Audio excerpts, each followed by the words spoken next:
Welcome to the Real Marriage Talk podcast with Christopher and Christy Monroe.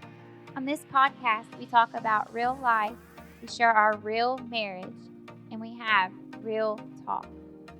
So make sure to subscribe to this channel and to turn on notifications so that you know when the latest episode drops. And share this video with your friends, your family, and your spouse. This is Real Marriage Talk. Hi, and welcome to the Real Marriage Talk podcast. We are Christopher and Christy Monroe, and just a little bit about us.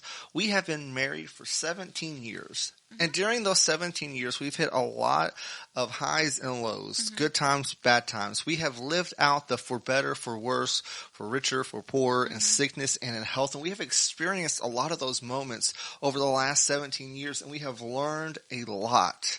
Yes. And our goal for this podcast is to be able to share some of the lessons that we have learned with you. With you, yes. And it's been a journey for us, and we want to take you on that journey with us. And the first week, we talked about who we are, how we met, our first date. And then the second week, we went on and we started to talk about love. We started to build us a foundation of what love is. And so the week after that, what do we talk about? We talked about how we truly love. So this week, we're going to continue on, and we're going to dig just a little bit deeper, and we're going to talk about how do we truly love our spouse? How do we love each other? Yeah, and so we started out building a good foundation. And I know that there are those who are wanting to get on to some deeper topics, some more spicy moments, some more talking about some things that are bringing tension into marriage.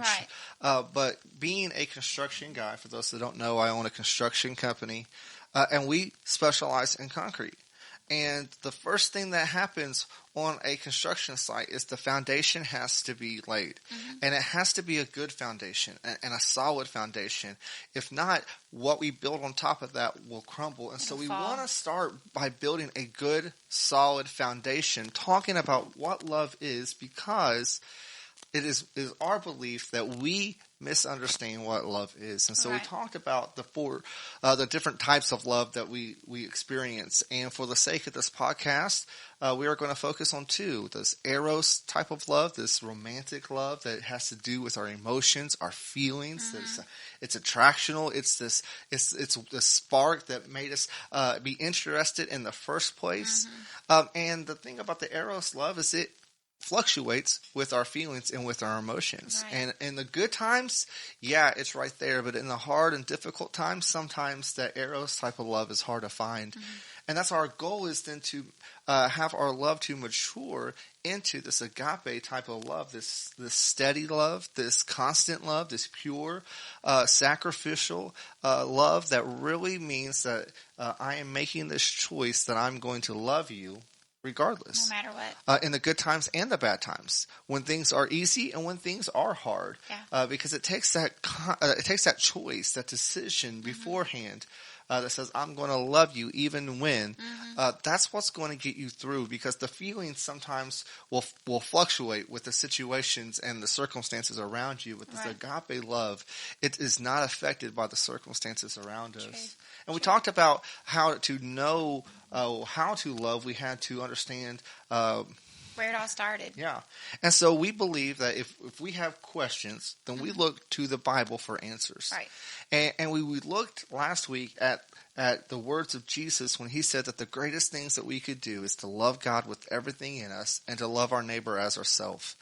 And we talked about how in order for us to love God, we have to first recognize and understand, yes, how God loves us in order for us to be able to love him back. And then there's a hidden one in there: to love our neighbor, to love those around us as ourselves. We actually have to love ourselves. Love ourselves. And we spent a lot of time talking about that last week, because in this day and age, in the world that we live in, there's a lot of people who struggle with loving themselves, whether it's through image, whether it's because of stuff that has been said to them in the past or being said to them now. They just feel unqualified, they feel unworthy, they feel lowly, and instead of having self-love, they are filled with self-hate. And when you are in that kind of position, you cannot truly love those around us. Right. And so we kind of stopped right there. We went that far, and so today we want to talk about how do we love our How do we love our spouse. spouse? And so coming from this place of really understanding how we love ourselves, becoming content with who we are, who God made us to be, and it's only when we get to that place can we truly love our spouse. And so again, when we have questions, we go to the Bible for answers. It's the place we go for answers to everything in our life. Yeah. And so in the book of Ephesians, in the New Testament, in chapter 5, there is this section from 22 down to 33. And we'll skip around a little bit on that. But it says here in Ephesians chapter 5, verse 22, talking to the wives, submit to your husbands as the Lord, because the husband is the head of the wife, as also Christ is the head of the church. Yeah, he himself being the savior of the body, but as the church submits to Christ, so also wives should submit to their husbands in everything. And so there's this misconception here, because what I believe, and of course this is a little bit before my time, but I believe that there was a period in our history when this verse was taken a little bit out of context, and men used it to kind of rule over our wives. And that they took that word submit to like, I am master, I am Lord, and this is my way or the highway. And it was this intense, and you can go back and look, and I remember watching some of these shows that talk about how life was back in the day, and that the wife was just there to wait on the husband, hand and foot, and all this kind of stuff. And almost makes you think, was the wives scared of the husbands? And it was. In a way, because like they couldn't probably say anything. They probably couldn't do certain things because that idea that the man was over everything, I bet women back then was scared of their husbands. Yeah, and so there was this, and I will say that we probably used this scripture in the wrong light, in the wrong setting, to make it mean something that it really doesn't mean. And it's not talking about husbands should rule over their wives as their master, as as the Lord, but provide that spiritual leadership in the home. Yes. As Christ is the head of the church, the husband is the head of the home. Right. It's a spiritual leader. It's the one that's there to and we are probably a little bit more traditional. And see, what has happened is when the tides begin to shift in that area and people begin to realize maybe that's not the way it should be. And this is why there's a lot of conflict and friction within the home today, is that the women started to rise up, which is not a bad thing. Right. But then what happened was the balance in the home started getting shaky, because now no longer is the husband stepping up to be the head of the house. Right. And so there's this rocky ground. And so we have got to understand that it wasn't meant for the men to rule over the women, but to provide the spiritual leadership and guidance as Christ does for the church. This is how we should be for the husband should be for the wives, and the wives, as we as Christians follow after Jesus, this is how the wives should be with their husbands. It's not a following out of fear, right? But it's out of love and out of respect that we are there, and it's that same kind of love, because what we are giving in the Bible is these relationships to reflect. We are given earthly relationships to reflect our relationship with God. And so when we understand that, hey, God loves us, and this is how he loves us, and this is how we ought to love him, and then we see that we should love, the wives should submit to their husbands as to the Lord, not as Lord of the house, but talking about as we submit to Christ. Then as he leads the church, the husband should lead the house.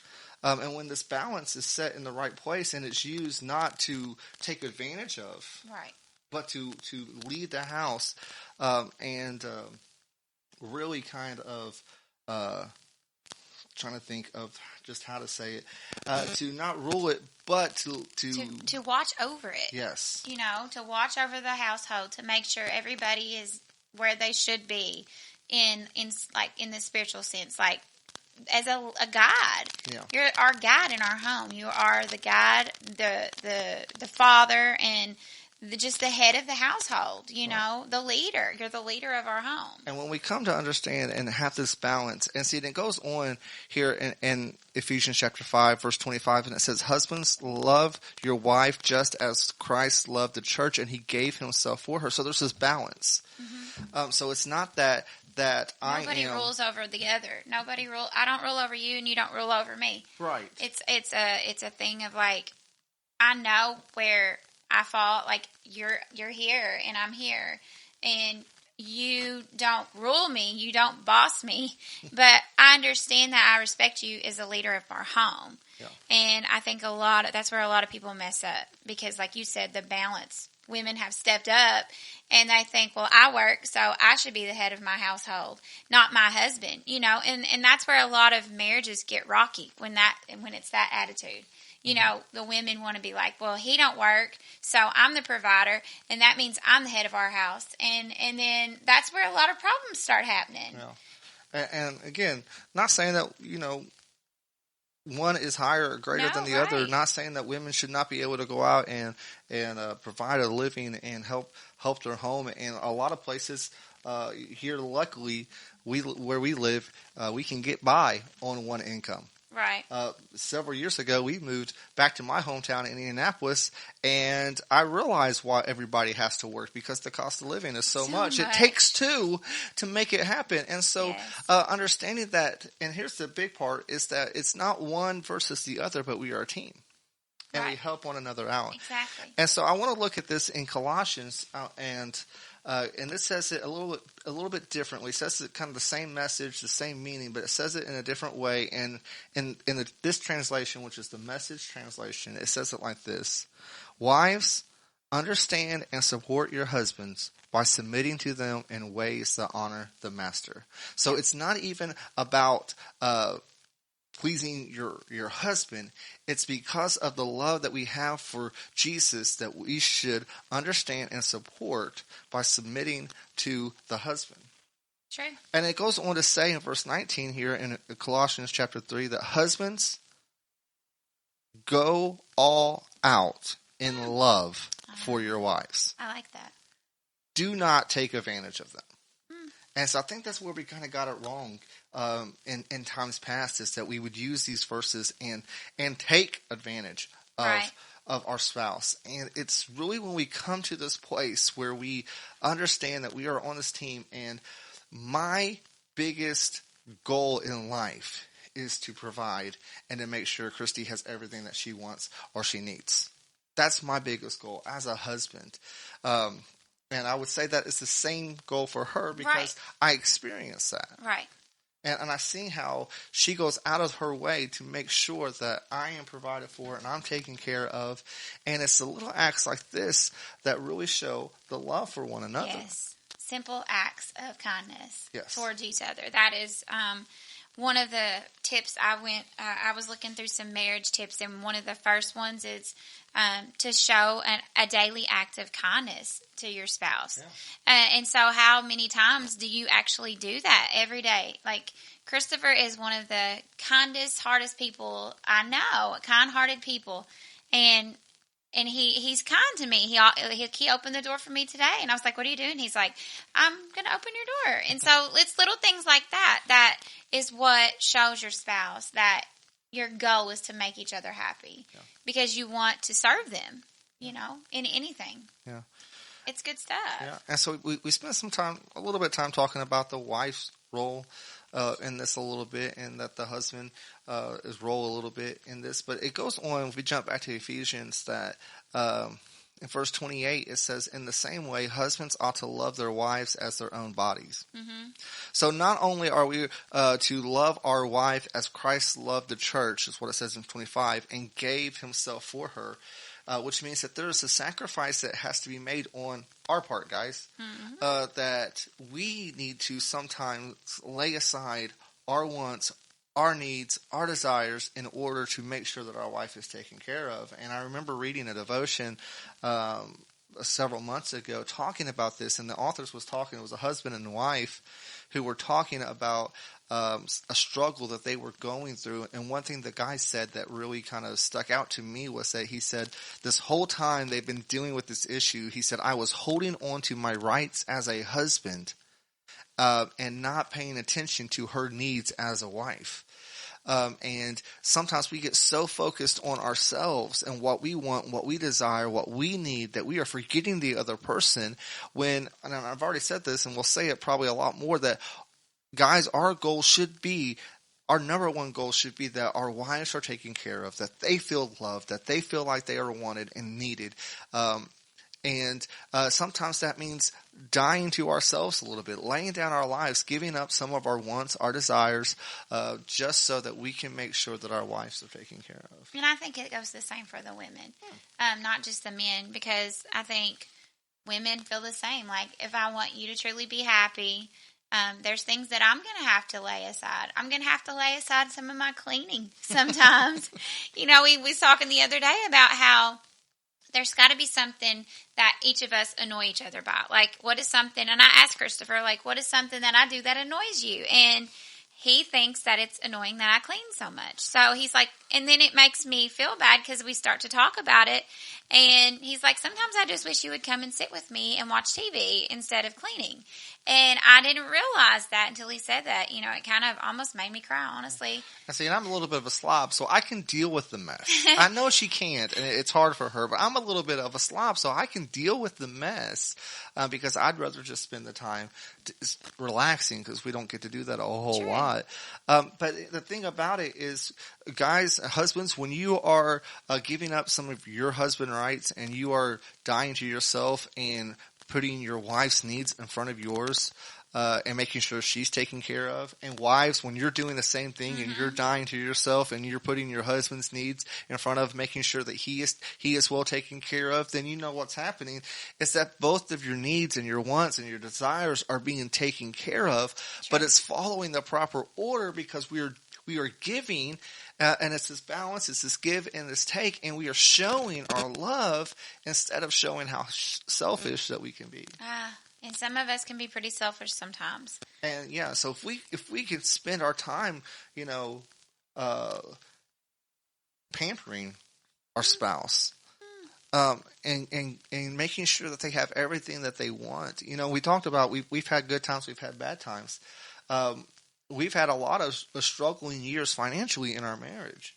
This past year, however, we've been on a steady climb here recently, but this last Christmas we probably went overboard. A little bit overboard. We've had 15, 16 Christmases to make up for where we really didn't have the money to buy each other anything for Christmas, especially once the kids came, and then that's when our focus was to make sure they had a Christmas. And so this year I think we just went overboard trying to outdo the other person. I didn't care if I got anything. I just wanted to make sure that she had something for Christmas, and that's how she was feeling, and we kind of get into this little competition of who could get more. Who could get the most gifts. But what happened as a result is we both got a lot of things. Right. And I know that's a silly analogy, but in life, forget Christmas, but in life, if we are doing that, trying to outdo one another with the ways that we can show our love, how much better would our relationships be? My gosh, I couldn't imagine how many people would stay married. Yeah. That's a lot of divorces, happen because their needs aren't being met. Neither one of them are giving like they think they should be. Or one might be giving and the other might not be at all.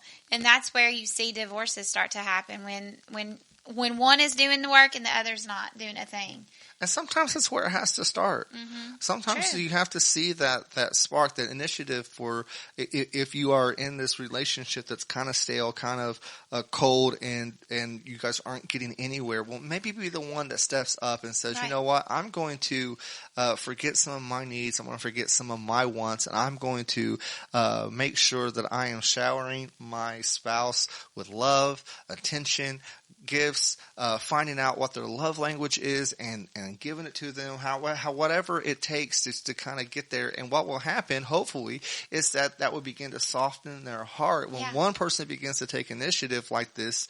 But what usually happens, and the hard thing is that we try it for so long and then we don't get it back right away and we give up. But if we can not give up and keep pushing, I would dare say we would begin to see a difference in our relationships. And I think a lot of us mess up sometimes because we want to change our spouse.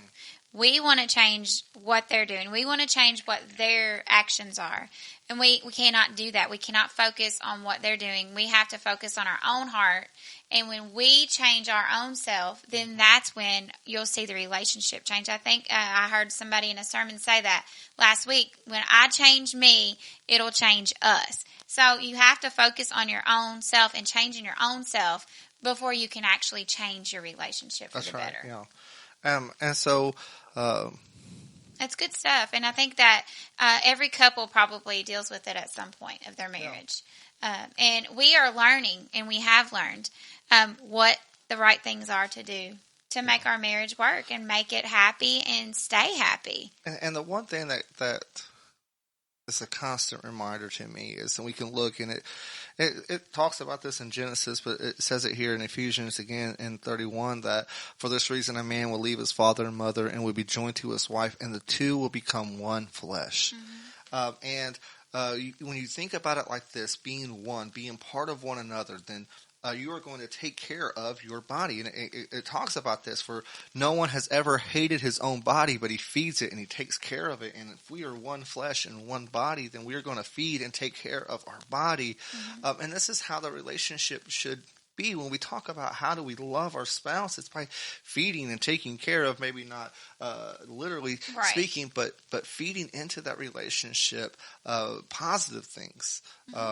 Putting their interests and their needs in front of our own, planting a garden or landscaping after you've lived someplace for almost 2 years, and just ordering the flowers. I mean, that makes a big difference. It's the little things that matter. Yeah. It really is. And because it's those little things that I notice when you say you're going to do something and then you do it. And it's like, it shocks me sometimes. But, it's the little things that do matter. And can I read these now? I found these 5 steps to a happy marriage. And a lot of it we've actually talked about on here already, but there's 5 steps that we can take as couples to make sure we have a happy marriage. And the first one is take one action step a day. Do something nice for your spouse each day. Show them that you care for them. Be mindful of their wants and their feelings. Yeah. And I think that that's where we need to get as couples. We need to we can't read each other's minds. And so we have to know what they want. And how do we do that? We tell each other what we want or need. And if we don't ever speak and communicate, then we're not going to know what each other needs. Feel the feeling, but do the right thing. We talked about this before. If you're ever in an argument, the worst thing you can do in an argument is to be angry. And so when you feel that feeling of anger, don't react out of it. Just don't be angry with each other. Work through it as a team. And the last one, I love it. It says, say thank you. So many spouses, did you just say thank you? So many are horrible about, like, I don't feel like I tell Christopher thank you enough.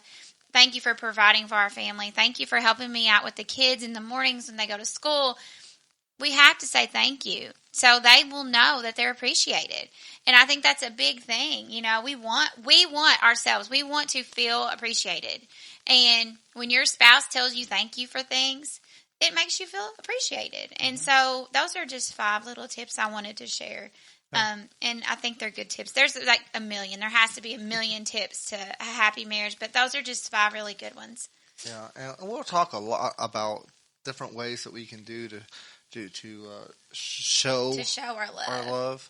But it's going to come down to making the choice. Number one, making the choice that I'm going to love even in the hard times, even when I don't feel like I'm getting the love back, even when my money's tight and stresses are high, I'm still going to love. Understanding that one of my favorite things is understanding that we are one. Right. We are on the same team, and we're not competing against each other. We're not fighting against each other, but we're fighting for each other. We're fighting with each other for a common goal and a common purpose. And when you change that mindset, when you get that kind of mindset, it changes the atmosphere in the home.